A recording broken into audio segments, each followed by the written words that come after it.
శ్రీ రమణాష్టమ లేఖలు 192వ లేఖ. సూర్యనాగమ్మ గారు వారి అన్నగారికి వ్రాసిన లేఖ. కారుణ్యమూర్తి.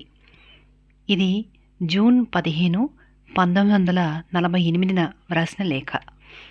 ఈ వేసంగి వచ్చినప్పటి నుంచి భగవాన్ సదా జూబ్లీ హాల్లోనే ఉంటున్నారు. ఎండగా ఉండే సమయంలో సేవకులు ఉత్తరంగా ఉన్న పందిరి కింద క్రోటన్ల మధ్యకు శ్రీవారి సోఫా జరిపి చుట్టూ వట్టివేళ్ల తడికలు కట్టి నీళ్లు చల్లుతున్నారు. ఈ మధ్యాహ్నం నేను ఎందుకో 2 గంటలకే వెళ్ళాను. భగవాన్ సోఫా ఇంకా అక్కడే ఉంది. తెల్లని జాలరు బట్ట వంటిది ఒకటి తల మీద ఒంటి మీద కప్పుకుని కూర్చున్నారు భగవాన్. కృష్ణస్వామి తప్ప మరెవరూ లేరు. అతడు మరతో ఉన్న పన్నీరు బుడ్డిని చేత్తో పుచ్చుకుని భగవాన్ వెనకవైపు నుంచున్నాడు. దానిలో పన్నీరు కలిపిన నీళ్లున్నాయి కాబోలు. మర త్రిప్పాడు. పిచ్చికారిలోంచి భగవాన్ మీద తుంపర్ల వర్షం కురుస్తోంది. ఆహా అంటూ భగవాన్ ఆ నీళ్లతో ఒళ్ళంతా తుడుచుకుంటున్నారు. నేను వెళ్ళగానే అటు చూచి, ఇదిగో అభిషేకం చేస్తున్నారు చూసావా అని తడిసిన ఆ జాలరగుడ్డ ముఖమంతా కప్పుకుని, ఇదిగో ఈ తడిబట్ట కప్పారు, చుట్టూ తడికెలు కట్టి నీళ్లు చల్లుతున్నారు. నీలగిరి వల్లే ఉంది చూడు అని భగవాన్ సెలవిచ్చారు. సోఫాకు కొంచెం దగ్గరగా వెళ్ళి చూచాను. చల్లగా ఉంది. ఎండలో నుంచి వచ్చాను కనుక చల్లదనం బాగా తెలుస్తోంది అంటూ వెనక్కి వచ్చి యథాస్థానంలో కూర్చున్నాను. భగవాన్ నా మాటకు అవునవును అని చెప్పి గత సమాచారం ఏదో స్ఫురణకు వచ్చింది కాబోలు. రవంత యోచించి, ఇదిగో నేను విరూపాక్ష గుహలో ఉండగా ఎండాకాలంలో నీటి వసతి లేక చూత గుహకు మారేవాళ్ళం. అక్కడికి మిట్ట మధ్యాహ్నం వేళ పెద్ద పెద్ద గడ్డి మోపులు తల మీద పెట్టుకుని కడజాతి స్త్రీలు కొందరు అలసిపోయి నీళ్ల కోసం వచ్చేవారు. పాపం పొద్దుట గంజి దాగి కొండెక్కితే అప్పటికి ఆ కాస్త గడ్డి దొరికేది. వచ్చి రావడమే అమాంతం మోపులు కింద పడవేసి వంగి, స్వామి స్వామి ముందు ఈ వెన్ను మీద చెంబెడి నీళ్లు కొట్టు స్వామి అనేవాళ్ళు. నేను అక్కడి తిన్న మీద నుంచుని ఒక్కొక్కరి వీపు మీద ఒక్కొక్క చెంబు చొప్పున నీళ్లు పోస్తే, అమ్మయ్య ఎంత హాయిగా ఉంది స్వామి అంటూ తెప్పరిల్లుకొని దోసిలి పట్టి కడుపు నిండా నీళ్లు తాగి ముఖం తుడుచుకుని చెట్టు నిండిన కొంతసేపు ఉండి సెతతీరి వెళ్ళేవాడు. ఆ సుఖం వారికే తెలియాలి. ఎండన పడి వచ్చినప్పుడే నీళ్ల చల్లదనం తెలుస్తుంది అని సెలవిచ్చారు. భగవానేనా నీళ్లు పోసింది అన్నాను. నేనే. ఆ వేళకు వారు వస్తారని నీళ్లు పెట్టుకుని ఉండేవాణ్ణి. ఏం చేసేది అనేసరికి భగవాన్ కంఠం గద్గదిగా వహించింది. కారుణ్యస్వరంతో, వారు ఆ పాలితీర్థం తాకరాదు, మరెక్కడా నీరు లేదు, మలమల మార్చే ఎండ, గడ్డిమోపులు అమ్ముకుంటే గాని గంజికి లేదు, పిల్లతల్లులు త్వరగా ఇల్లు చేరాలి. ఏం చేస్తారు పాపం. ఆ గుహ వద్దకు వెళితే స్వామి నీళ్లు పోస్తాడు అన్న ఆశతో వచ్చేవాళ్ళు. మాకప్పుడు వంట లేదు. ఎప్పుడైనా అన్నం వండితే చాలా ఎసరు పెట్టి గంజి వార్చేవాళ్ళం. ఆ వార్చిన గంజి ఒక కుండలో పోసి ధారాళంగా నీళ్లు కలిపి ఉప్పు వేసి ఉంచేవాణ్ణి. శొంఠి ఉంటే వేసేవాణ్ణి, లేకపోతే లేదు. వారొచ్చేసరికి ఆ గంజి నీళ్లు చల్లగా అయ్యేవి. ఒక్కొక్క లోటా చొప్పున దోసెట్లో పోస్తే అమృత తుల్యంగా తాగిపోయేవారు. ఆ గంజి రుచి, ఆ నీళ్ల సుఖం వారికే తెలుసు అంటూ మరి మాటరాక మౌనం వహించారు భగవాన్. నేను ఆ కారుణ్యమూర్తిని చూస్తూ కొంచెంసేపు అలాగే ఉండిపోయి తర్వాత, ఈ విషయం చరిత్రలో లేదే అన్నాను. లేదు. ఏమో ఎందుకని నేనే చెప్పలేదు అని సెలవిచ్చారు భగవాన్. ఇటువంటి గాథలెన్ని అజ్ఞాతంగా ఉన్నవో అన్నాను. అని ఊరుకున్నారు భగవాన్. ఇట్లు సోదరి. 193వ లేఖ. గోలక్ష్మి ముక్తి. ఇది జూలై 20, 1948న రాసిన లేఖ. గోవులకు రాణిగా ఉన్న లక్ష్మీ వైభవం, ఆమె యందు భగవాన్కున్న వాత్సల్యం గోపూజ అనే లేఖలో వ్రాశాను. ఆ రాణికి మొన్న 18వ తేదీ శుక్రవారం నాడు భగవాన్ అమ్మ అళగమ్మకు వలనే విదేహముక్తిని అనుగ్రహించారు. అప్పటికి 1 వారం నుండి లక్ష్మి బలహీనంగా ఉంటుందని, ఎక్కువ రోజులు జీవించేలాగా లేదని వింటూ చూస్తూ ఉన్నాం. 18వ తేదీ ఉదయం 8ంటికి ఆశ్రమానికి వెళితే ఈరోజు గడవదని తెలిసింది. భగవానైనా చూడకుండా గోశాల వైపు వెళ్ళాను. దూడల కోసం కట్టిన గది శుభ్రం చేసి వరిగడ్డి పక్కవేసి పడుకోబెట్టారు లక్ష్మిని. శుక్రవారం కనుక యథాప్రకారం ముఖానికి పసుపు కుంకుమ రాసి కొమ్ములకు మెడకు పూలమాలలు చుట్టారు. వెంకటరత్నం పక్కన కూర్చుని విసనకరతో విసురుతూ ఉన్నాడు. గంభీరమైన దృష్టితో కాంతిని విరజిమ్ముతున్న లక్ష్మిని చూస్తే కైలాసంలో ఉన్న పరమశివునకు పాలతో అభిషేకం చేయాలని ప్రయాణం కట్టుకున్న కామధేనువా అన్నట్లు తోచింది. భగవాన్ సన్నిధికి వెళ్ళి నమస్కరించి లేచేసరికి అలౌకికమైన దృష్టితో చూశారు భగవాన్. అదే ఆజ్ఞగా గ్రహించి లక్ష్మి దగ్గర ఉంటాను అన్నాను. సెలవు చిహ్నంగా తల ఊపారు భగవాన్. వెంటనే వెళ్ళాను. విసనకర్ర నాకిచ్చి వెళ్ళాడు వెంకటరత్నం. ఆ స్థలంలో కూర్చుని రమణ ద్వాదశాక్షరి, అష్టోత్తరం మొదలైనవి పారాయణ చేస్తే శ్రద్ధగా విన్నది లక్ష్మి. 9:15కు గోశాల వైపుకు వచ్చిన భగవాన్ తిరిగి వెళుతూ ఆమెను చూడవచ్చి తలవైపునున్న గడ్డిలో చతికిలపడి 2 చేతుల లక్ష్మి ముఖం ఎత్తి, ఏమమ్మా ఏ అని బుజ్జగిస్తూ ముఖము కంఠము నిమిరి తల మీద ఎడం చేయి పెట్టి వాసనలు అణుగునట్లుగా మునివేళ్లతో అదుముతూ గొంతు నుండి గుండె వరకు దక్షిణ హస్తంతో చల్లగా సవరించారు. దాదాపు ఒక పావుగంట వరకు అలాగే సవరిస్తూ, ఏమమ్మా ఏ నన్ను ఇక్కడే ఉండమంటావా? ఉండవచ్చును, కానీ ఏం చేసేది?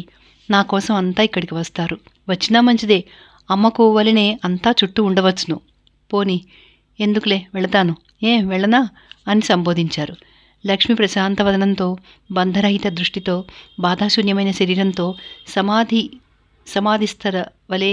సమాధిస్తవలే ఊరుకున్నది. భగవాన్ కరుణాపూరిత హృదయంతో కదలలేక కూర్చున్నారు. ఆ దృశ్యం చూసేసరికి నా హృదయం పొంగి అప్రయత్నంగా, ఆహా, అమ్మ అళగమ్మదే భాగ్యం, లక్ష్మిదే భాగ్యం అన్నాను. భగవాన్ తేరిపార చూచి మందహాసం చేశారు. డాక్టర్ 10:30కు కానీ రారట, ఇప్పుడేమీ తొందర లేదన్నాడు అంటూ వచ్చాడు సుబ్రహ్మణ్యం. సరి, డాక్టర్ ఇప్పుడు రాడట, ఇంజెక్షన్ మందులు తెచ్చారా అంటూ భగవాన్ లక్ష్మి వైపు తిరిగి తల మెడ చేత్తో రాస్తూ, ఏమమ్మా ఏమంటావు, పోనా అని బుజ్జగింపుగా అడిగారు. భగవాన్ దగ్గరుంటే ఆమెకు సుఖంగా ఉంటుంది అంది సుబ్బలక్ష్మమ్మ. ఉంది, ఏం చేసేది అంటూ ప్రింటింగ్ మిస్టేక్ అండి, ఉండి ఏం చేసేది అంటూ లక్ష్మి కళ్ళుంచి, ఏమమ్మా ఏం వెళ్ళనా చెప్పవు అని అడిగారు భగవాన్. ఆమె ప్రజ్ఞాపూర్ణమైన దృష్టితో శ్రీవారి వైపు చూసింది. ఏం సమాధానం వచ్చిందో. కాళ్ళు సర్దుకుంటున్నారు భగవాన్. అంతా తోవ ఇచ్చాం, ఈగలు నోట్లోకి పోకుండా ఎవరైనా చూసుకోవాలి అంటూ లేచారు భగవాన్. చూసుకుంటాం అన్నాను. వెళ్ళలేక వెళ్ళారు భగవాన్. భగవత్ కరస్పర్శానుభూతి వల్ల లక్ష్మికి పైశ్వాస తగ్గి వృత్తులన్నీ అంతర్గతం కాసాగాయి. ముఖకాంతి అంతకంతకు అతిశయించింది. 10:30కు డాక్టర్ వచ్చి ఇంజెక్షన్లు మందులు ఇస్తుంటే శరీరం నాది కాదు అన్నట్లు ఊరుకుంది. మరణబాధ ఏమాత్రం లేదు. దృష్టి నిర్మలంగా ఉంది. డాక్టర్ నందివలి తిప్పి పడుకోపెట్టి పుళ్లకు మందు వేసి తల కింద ఎత్తు మీరు పెట్టండి అమ్మా అని చెప్పి వెళ్ళిపోయారు. అప్పటికి 11:30 కావడం వల్ల అన్నం తిని వెంకటరత్నం వచ్చాడు. తల ఎత్తి పట్టుకో, గడ్డి తోస్తాను అన్నాను. పట్టుకున్నాడు. జిల్లున తాకింది నాలిక. శ్రీరమణ జయరమణ అంటూ అంతా పాడాము. అప్పటికి భగవాన్ గోశాల వెనక్కు వచ్చారు. లక్ష్మి ప్రాణవాయువు అనే మధుపం ఆ శరీరమనే గూటిని వదిలి శ్రీరమణ చరణారవింద మకరందమాని అందే లీనమైందన్నమాట. 10 నిమిషాలలో భగవాన్ వచ్చి, అణిగిపోయిందా అంటూ ప్రక్కనే చతికిలబడి చంటి బిడ్డన వలె 2 చేతులతో ఆమె ముఖం ఎత్తి పట్టుకుని, ఏమమ్మా లక్ష్మి లక్ష్మి అంటూ రెప్పలతో కన్నీరు ఆపుకుని, దీని మూలంగా ఈ సంసారం ఇంతైంది అని సెలవిచ్చారు. అంతా ఆమె మంచిని పొగుడుతూ ఉంటే విని, డాక్టర్ ఏమీ కష్టపెట్టలేదు కదా, ఎలా అణిగింది అని ప్రశ్నించారు భగవాన్. జరిగిందంతా విశదపరిచాం. సరి ఇదిగో చూసారా, దక్షిణ కర్ణం పైకి వచ్చింది, అంటే ఎడమ చెవి. నిన్నటి వరకు ఆ పక్కన పడుకుని ఉంది. పుండు నెపంగా ఇవాళ ఇటు తిప్పారు. ఇది పైకి రావలసి ఉంది. చూడండి, కాశీలో మరణించిన వారికి వలనే ఇక్కడ దక్షిణ కర్ణంలో శివుడు ఉపదేశిస్తాడని అంటారు అని భగవాన్ సెలవిచ్చి దాని చెవిని అందరికీ చూపారు. అంతలో జనం గుంపుగూడారు. భగవాన్ పావుగంట ఉండి లేచి, రామకృష్ణుడు లక్ష్మికి మంచి సమాధి కట్టాలని 10 రోజులుగా అంటున్నాడు అంటూ హాలుకు వెళ్ళారు. ఇట్లు సోదరి. 194వ లేఖ. గోలక్ష్మి సమాధి. ఇది జూలై 20, 1948న వ్రాసిన లేఖ. లక్ష్మిని స్మరిస్తూ అంతా అన్నాలు తిని రవంత విశ్రమించాం. మధ్యాహ్నం 2:30కు గోశాల వైపు వెళ్తే భగవాన్ అటు వచ్చి ఉన్నారు. శ్రీవారితోనే వెళ్ళి ఆ మృతదేహాన్ని చూశాము. అప్పటికీ ముఖంలో మరణచిహ్నం లేదు. హాలుకు వచ్చి కూర్చున్నాం.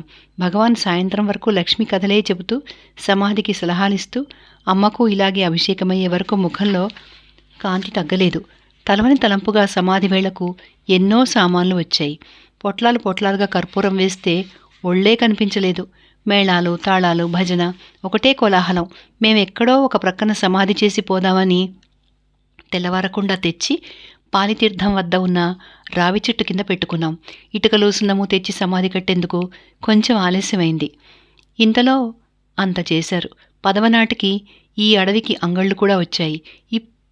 ఇప్పుడిది చూడండి ఎంత జరుగుతున్నదో అని అమ్మ అళగమ్మ నిర్యాణమే ఉపమానంగా చెబుతుంటే విని గోవిందరాజు సుబ్బారావు గారు ఇక్కడ మానవుల కన్నా తిర్యక్ జాతికే అధికంగా మోక్షం లభిస్తున్నట్లు అనేక దృష్టాంతరాలు గోచరిస్తున్నవి.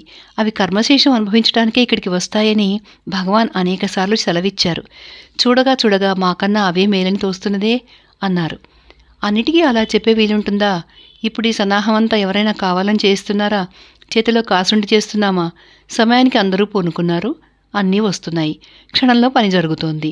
ఇందుకని వచ్చినట్లు ఆ సదాశివయ్యరు మొన్ననే వచ్చారు. వారికి సమాధి సమాచారం బాగా తెలుసును, దగ్గరుండి చేయిస్తున్నారు. రేపే వెళతారట. వారి వారి ప్రాప్తికి మనమేం చేస్తాం? మామూలు పశువైతే మాలవాడు ఈడుస్తాడు. దీనికి మహాత్ములకు జరిగినట్లు సమాధి జరగబోతోంది. ఈ శ్వేతమయూరం ఉంది, ఎన్ని రావడం లేదు నెమళ్ళు. వాటి విధం వేరు, దీని విధం వేరు. ఇది అందరితో కలిసిమెలిసి తిరుగుతూ సాధువుగా సంచరిస్తోంది. ఎక్కడి బరోడా, ఎక్కడి అరుణాచలం, అక్కడ పుట్టి ఇక్కడికి వచ్చింది. ఎవరు కావాలన్నారు అని సెలవిచ్చారు భగవాన్. ఆసుపత్రి వద్ద కొండవైపు మెట్లన ఆనుకుని జింక, కాకి, కుక్కల సమాధులున్నవి. వాటి పక్కనే గుంట తవ్వి ఇటుకలతోనూ సున్నంతోనూ సమాధి కట్టనారంభించారు. సాయంత్రం 6ంటికి అంతా సిద్ధమైంది. జనం గుంపులు గుంపులుగా వచ్చి గోడలెక్కి కూర్చున్నారు. సర్వాధికారి లక్ష్మిని చెక్కబండిలో తెప్పించారు. భగవాన్ వచ్చి కుర్చీ మీద కూర్చుంటే వారికెదురుగా లక్ష్మిని ఉంచి భక్తులంతా కడవలతో నీళ్లు తెచ్చి స్నానం చేయించారు.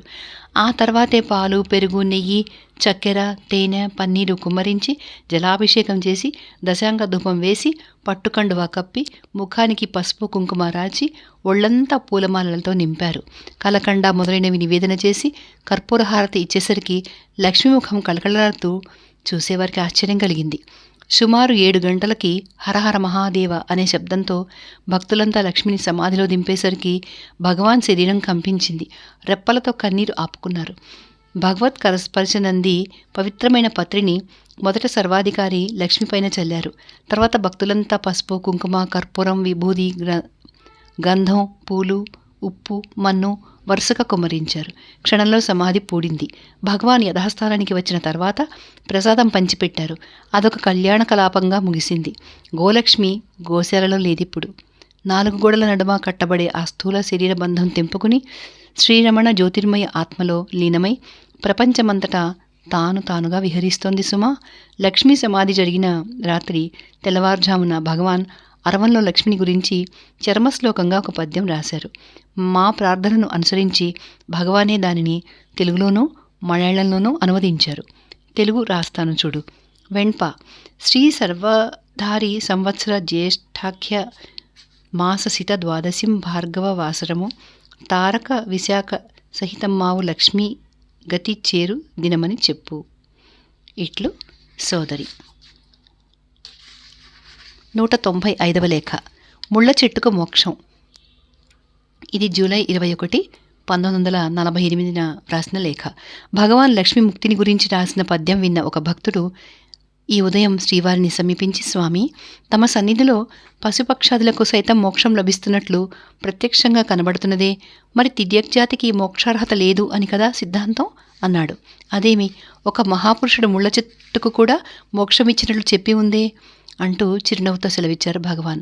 ఆ భక్తుడు ఆత్రంగా, భగవాన్, ఆ మహాత్ముడెవరు, ఆ కథ ఏమి అని అడిగాడు. భగవాన్ సావధానులై, అదా, చిదంబరంలో ఉమాపతి శివాచార్య దీక్షితులు అనే జ్ఞాని ఒకరు కవి పండితుడు అయి ఉండేవారు. వారు అతీత స్థితిలో ఉండడం వల్ల కర్మానుష్ఠానాదులు అంతగా పాటించేవారు కాదు. అందువల్ల ఆ గ్రామస్తులైన పండితులందరూ చదివినవాడైనా భ్రష్టుడుగా ఉన్నాడే, ఇదెక్కడి అన్యాయం అని కోపించి శివాచార్యులను కోవెలకు రారాదని, గ్రామంలో ఉండరాదని బహిష్కరించారు.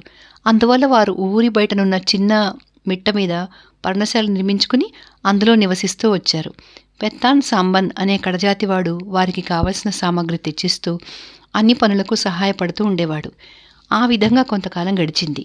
ఓనాడు ఆ పెత్తాన్ కట్టెల మోపు తలపై పెట్టుకుని ఆ దీక్షితుల పర్ణశాలకు పోతుంటే మార్గమధ్యంలో కోవిల యజమాన్యంలో భాగస్థుడుగా ఉన్న ఒక దీక్షితుల రూపంతో పరమేశ్వరుడు అతని వద్దకు వచ్చి ఒక పద్యం రాసి ఉన్న తాళపత్రం ఒకటి ఆ పెత్తాన్ చేతికిచ్చి, ఇది ఉమాపతి శివాచార్యులకు ఇమ్మని చెప్పి అదృశ్యుడైనాడు.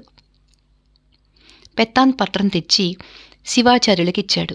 వారది విప్పగానే, అడియార్కు అడియేన్ చిట్రంబవలవన్, భక్తులకు దాసుడైన చిదంబరనాథుడు అన్న మొదటి పాదం కంటపడ్డది. వెంటనే భయభక్తులతో కూడిన సంభ్రమం కలిగి పులకిత శరీరుడై పద్యం పూర్తిగా చదువుకున్నారు. దాని తాత్పర్యం ఏమిటంటే, భక్తులకు దాసుడైన చిదంబరనాథుడు క్రొత్త కాపురమున్న వారికి రాసిన చేతి చీటీ. కొత్త కాపురమున్నవారు అంటే శివాచార్యులు. భూజనులకు ఆశ్చర్యకరంగా ఈ పెత్తాను సాంబనికి భేదమెంచక దీక్షనిచ్చి ముక్తి నొసగుటయే ధర్మం. ఈ తాత్పర్యం గల ఆ పద్యం చదివి ఆనందపరవశుడై పెత్తాన్ కడజాతి వాడైన భగవదాజ్ఞ అయినందువలన విధి విధానంగా శైవ సన్యాస దీక్షనిచ్చి కడపట నయనదీక్ష అనుగ్రహించిన మాత్రం చేతనే వాడు తక్షణం ఉన్నవాడు ఉన్నట్లే జ్యోతిర్మయమైపోయాడు. శివాచార్యులు కూడా వాడి పక్వతకు ఆశ్చర్యపడ్డారు. ఈ దీక్ష నిమిత్తం శివాచార్యులు చేసిన హోమాలు వారి ప్రతిపక్షులు చూచి పెత్తాన్ని ఏదో అపరాధం చేస్తే వాణ్ణి శివాచార్యులు అగ్నిలో పడేసి చంపారు అని రాజస్థానంలో ఫిర్యాదు చేశారు. ఆ రాజు పరివార సహితంగా శివాచార్యులు ఉంటున్న చోటికి వచ్చి విచారిస్తే వారు నటరాజమూర్తి రాసిన పత్రిక రాజుకు చూపి, ఈశ్వరాజ్ఞ వలన నేను వానికి దీక్షనివ్వగానే వాడు జ్యోతిరూపంతో అదృశ్యమైనాడు అంతే అని చెప్పారు. రాజు ఆశ్చర్యపడి, అలాగైతే ఇక్కడ ఉండే ఆ నేలములగ చెట్టు దీనికి దీక్ష ఇచ్చి మోక్షానికి పంపగలరా అన్నాడు. ఆహా, సందేహమేమి అని చెప్పి వారు ఆ చెట్టుకు అప్పుడే నయనదీక్ష ఇస్తే ఆ చెట్టు కూడా జ్యోతిరూపంతో వెంటనే అదృశ్యమైంది. రాజు అతిశయించిన ఆశ్చర్యంతో, ఇది ఇంద్రజాలం వల్ల ఉన్నదే, నిజమే అయితే ఈ పత్రం నటరాజస్వామి రాసిందని అంటున్నారు కదా, ఆ నటరాజమూర్తిని అడగవచ్చును, పోదాం పదండి అంటూ శివాచార్యులను తొందరపెట్టాడు. నాకు అక్కడికి రారాదు అన్న ఆంక్ష ఉందే అన్నారు వారు. ఆ రాజు, నా వెంట తీసుకుపోతాను రండి అని చెప్పి వెంట పెట్టుకుని బయలుదేరాడు. వీరి రాక విని శివాచార్యులకు తప్పక శిక్ష కాగలదు అని వారి ప్రతిపక్షులు, రాజు వస్తున్నారని గురుకులు, వేడుక చూడ్డానికి ప్రజలు గుంపులు గుంపులుగా స్వామి సన్నిధికి చేరారు. రాచమర్యాదకై వీరిద్దరూ ఆలయ ప్రవేశం చేయగానే అర్చకులు స్వామికి కర్పూర నీరాజనమెత్తగా స్వామికి రెండు పక్కల పెత్తాను నేలములగ చెట్టు ప్రత్యక్షంగా అందరికీ గోచరించినాయి.